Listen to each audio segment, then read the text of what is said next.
Mundo Nerdovski de novo aqui, agora tá, Gabriel, tá parecendo normal de novo. Eu quase consigo reconhecer a minha casa, mas o pinguim sumiu. Mas o Hulk tá no lugar. Coloca o logo aí enquanto eu abro minha cerveja, vai.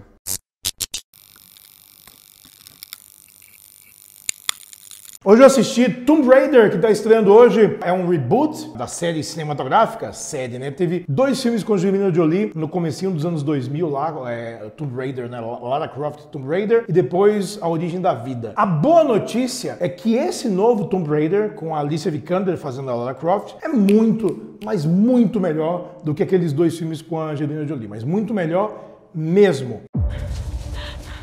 What's your name? Lara Surname? Croft. Dito isso, ele ainda é um filme de ação ok e genérico. Mas ok, não cansa não. O que é uma surpresa, porque geralmente filme baseado em videogame... Acertou. Acertei? Não. Não, né? Como é que você fala? Videogame. A praxe é que filme baseado em jogo de videogame nunca é bom. E é verdade que não tem pra que adaptar jogo de videogame, né? Porque os produtores eles ficam num limbo assim. Por um lado, eles têm uma propriedade intelectual que é muito famosa e que obviamente tem muitos fãs. Por outro lado, os fãs eles querem ver no cinema coisas que existem nos jogos. E obviamente que não vai traduzir nunca uma coisa do jogo para o cinema de uma forma satisfatória. Então, se eu fizer uma lista de jogos de videogame que foram transformados em filme aqui, a gente vai ver uma lista de filmes, em sua enorme maioria, ruins. Como, por exemplo, o primeiro deles, que foi Super Mario Bros., feito lá nos anos 90, lá atrás, mas era um filme tão tosco e tão esquisito. Que tosco, mano. Gabriel, você não pode gostar de Super Mario. Que pariu, velho. Quantos anos você tinha quando você viu? Quantos anos você tinha quando você viu Super Mario? Eu não sei. 6. Então cala a boca, Gabriel. É ruim de passar vergonha. É ruim, foi um fracasso, ninguém viu. Quase nada do jogo se traduzia pro filme. Aí depois disso veio Double Dragon. Vai dizer que você gostou de Double Dragon. Cara, Double Dragon é inacreditável. De ruim, né? É muito bom. Você tá ficando louco. Cara, quando ele vira sombra assim, ó, o cara do mal vira sombra, sai nas paredes, o Mark Dacascos tá ótimo. O irmão dele é foda. Meu Deus. E o Abobo. Meu Deus, Gabriel. Nossa. O Abobo é uma coisa meio... Você vai colocar a imagem do Abobo pra galera ver, né? Muito bom. Coloca a imagem do Abobo aí. Então vocês já viram aqui. Você não gostava? Não, um lixo. O filme é horroroso. Cala a boca pelos próximos 5 minutos, tá? Obrigado. Depois saiu Wing Commander, outra porcaria com Freddie Prinze Jr. e Matthew Lillard. O que veio na sequência? Street Fighter com Van Damme, que é horroroso. E aí vem o meu maior problema com a adaptação de videogame. Street Fighter do jogo não tem uma história. Não existe uma linha narrativa pra ser seguida. Ele simplesmente é um jogo com um monte de gente saindo na porrada de vários lugares do mundo. Pra poder criar um filme em cima disso, o Steven de Souza, que foi o roteirista, né, o cara que escreveu Duro de Matar e dirigiu o Street Fighter, ele bolou uma história de uma guerra civil e tal, só que nada funciona. Depois veio um que o Gabriel vai dizer que é o máximo, Mortal Kombat. Ah, era da hora, vai. Pra época era da hora. Não era. Era. Não era. Pelo menos os personagens não decepcionavam tanto. Por quê? Porque é igual ao videogame, ao arcade lá? Qual é o sentido você falar, ah, mas o personagem é igual? Cinema não é personagem igual, é história narrativa, arco dramático, conflito, dilema, blá, blá, blá, blá. Nada disso existe em Mortal Kombat. Com o tempo, e é claro que a indústria dos videogames começou a ficar mais e mais forte, os produtores de cinema tentaram acertar cada vez mais, chamando talento mais reconhecível para fazer. Então, nesse bolo veio Tomb Raider com a Angelina Jolie estourando como mega estrela de cinema e fazendo o que seria uma grande adaptação. O filme deu uma grana, mas o filme é um desastre. É um filme que não funciona como ação, não funciona como suspense, não funciona com elementos reconhecíveis do jogo, então não deu muito certo. Ainda assim, insistiram na continuação e vem uma curiosidade. Quer saber uma curiosidade, Gabriel? A continuação foi dirigida pelo Jan de Bont. O Jan de Bont, ele estava 2-2 ali. Ele tinha feito Velocidade Máxima, que é um filmaço. Twister, que é um filmaço. Aí fez Velocidade Máxima 2, que é uma porcaria. Aí fez A Casa Amaldiçoada, que é um lixo. E eu pensei, bom, esse aqui vai ser o melhor de 5 para quebrar, né? Fez A Origem da Vida, foi uma porcaria, não deu em nada. E desde então, o Jan de Bont não dirigiu mais nada. Assim, Um diretor alemão chamado Uwe Boll, que é um dos piores diretores da história, sabe-se lá por quê, ele conseguiu uma grana para adaptar um monte de jogo também, todos ruins, o que contribuiu para a fama de quinta categoria de adaptação de jogo de videogame. Então veio Postal, Blood Rain, Alone in the Dark. Alone in the Dark é tão distante do jogo, conceitualmente, tudo que não dá nem para começar a falar. E ele conseguiu destruir todas essas adaptações que ele botava à mão. Ao mesmo tempo, uma coisa que talvez funcione como um guia para adaptar videogame é Resident Evil, que não faz essa cara feia. Eu entendo que não são filmes bons, mas o Paul W.S. Anderson, ele foi inteligente em não querer transformar o jogo num filme. Então ele criou uma história nova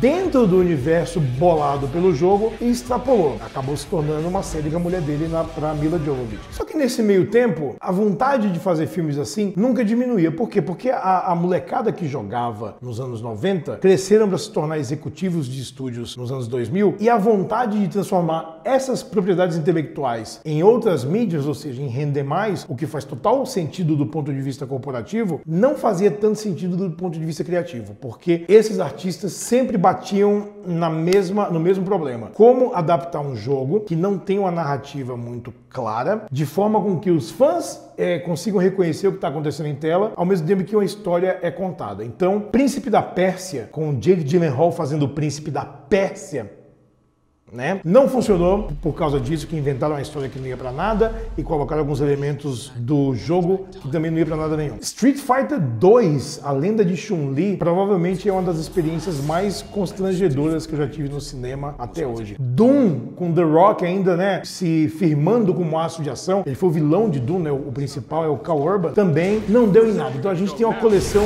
de dezenas de filmes aí que não deram em nada. Talvez o caso mais emblemático de cinema não é lugar para adaptação de videogame foi Final Fantasy. Final Fantasy é um dos jogos mais famosos de todos os tempos, teve presente em várias plataformas há décadas já, tem fãs no mundo inteiro, é uma coisa muito grande e na hora de fazer o filme, inclusive dirigido pelo cara que criou Final Fantasy, eles fizeram uma ficção científica que não tem absolutamente nada a ver com nenhum dos jogos ou nada do mundo que eles criaram ou nenhum personagem é igual. É um filme que podia se chamar Gabriel no Espaço, que ia dar na mesma. Ainda assim, sempre que era anunciado um novo filme, sempre que o ciclo dos videogames se renovava, os fãs falavam, opa, dessa vez vai. Então a gente viu recentemente Warcraft, do Duncan Jones, que tentou adaptar World of Warcraft e é muito ruim. E a gente teve muita esperança com Assassin's Creed, com Michael Fassbender, que também produziu e todo mundo, nossa, Michael Fassbender vai fazer um filme ruim.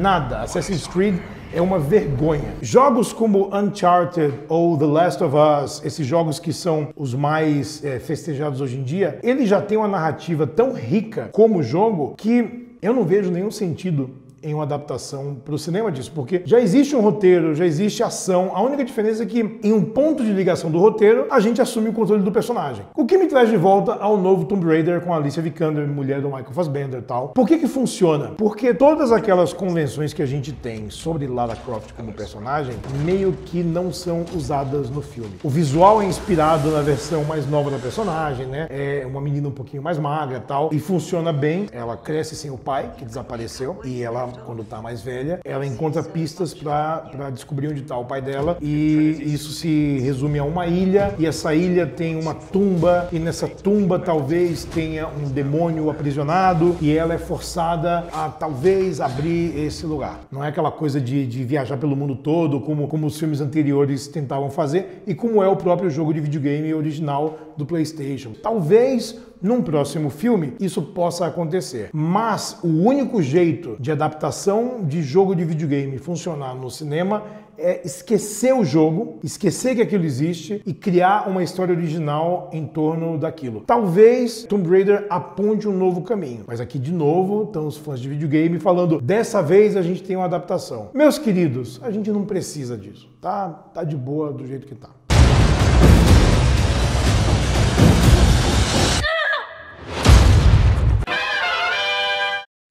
Dá um golinho aqui, viu, Gabriel? Essa série aqui, Peter Parker, Homem-Aranha, é uma dessas novas séries da Marvel, mas o bacana é que começa a jornada do Homem-Aranha a ser o personagem por quem a gente se apaixonou em primeiro lugar. Porque esse Homem-Aranha milionário, dono de 1000 empresas pelo mundo todo que está agora, não combina muito com Peter Parker. Agora combina mais com esse caminho que estão seguindo. E no Marvel Fresh Start, que começa agora em maio na gringa, o Homem-Aranha de fato vai ser muito mais parecido com o Homem-Aranha clássico. O grande bacana desse primeiro encadernado, que em breve vai ser lançado nacional e você vai achar lá na Comics, é que é o gibi onde Peter Parker revela que ele é Homem-Aranha para o Jameson, que é o grande inimigo dele. Então, é uma história muito legal, muito bem desenhada pra cacete, né? O Gilbert mata pau aqui. E é gibi do jeito que a gente gosta. É gibi de super-herói leve e entertaining. Esse foi mais um Mundo Nerdovski, que a Contragrife continua me vestindo. Inscreva-se no canal, dê like nesse vídeo, marque o sininho para você ser avisado de novos vídeos. Siga a gente nas nossas redes sociais, no Facebook e principalmente no Instagram, que a gente está de vez em quando colocando umas promoçõezinhas bacanas lá. Dá uma olhada lá no meu blog, no UOL, onde eu estou me aprofundando em alguns assuntos também ligados a cinema e cultura pop. E em breve eu estou nas bancas de novo, estou lançando uma revista. Uma revista de papel, crianças. Papel, aquela coisa que a gente usava antigamente e vamos voltar a usar, porque fazer revista é mó da hora. E é isso aí, tem mais alguma coisa para falar? Falei tudo, né? Falei tudo. Gabriel. Sei lá, mano, tá aí desde ontem já. Desde ontem aqui? Achei que você tinha trazido. Não. Eu nem sei por que ele tá aqui. Achei que era seu. Tá bom, acaba aí.